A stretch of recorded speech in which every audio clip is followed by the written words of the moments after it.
Tomorrow, Texas lawmakers will continue their work in the third special legislative session. The Senate will look at two bills that deal with redistricting. SB 4 covers Texas Senate districts, and SB 7 covers State Board of Education districts. Now, some of the bills lawmakers have passed in this special session already have been met with controversy. One of those is a social media anti-censorship law that's facing a lawsuit from trade companies that represent Google and Facebook. Those companies say it'll leave users vulnerable to harmful and inaccurate information. KVUE's Darrenisha Heron spoke with a disinformation expert about the wide-ranging impact this could have. Good evening, Darrenisha. Good evening, Jake. Not only is this disinformation expert concerned about protecting the rights of private companies, but the spread of misinformation as well.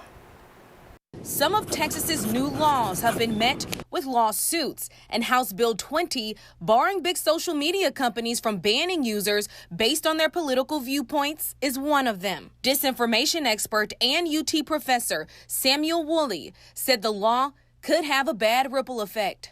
These companies can control your speech. They're private entities and they have to be treated as such. Otherwise, we risk getting on a slippery slope where we start telling people in their businesses that they can't say certain political things in their businesses. That's why two technology trade groups that represent Google, Twitter, and Facebook filed a lawsuit asking the federal judge to block the Republican-led law, saying it would leave them and users vulnerable to harmful information.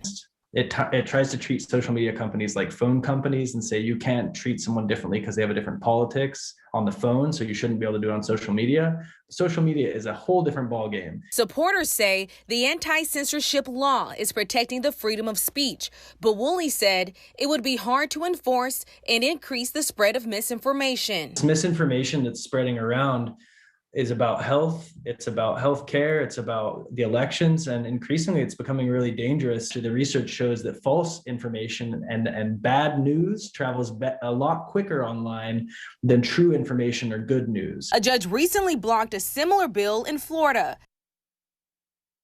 We reached out to Governor Greg Abbott's office for a comment, but we have not heard back from them just yet. Jake. Darrenisha Heron live for us in the newsroom tonight. Thank you for that report, Darrenisha.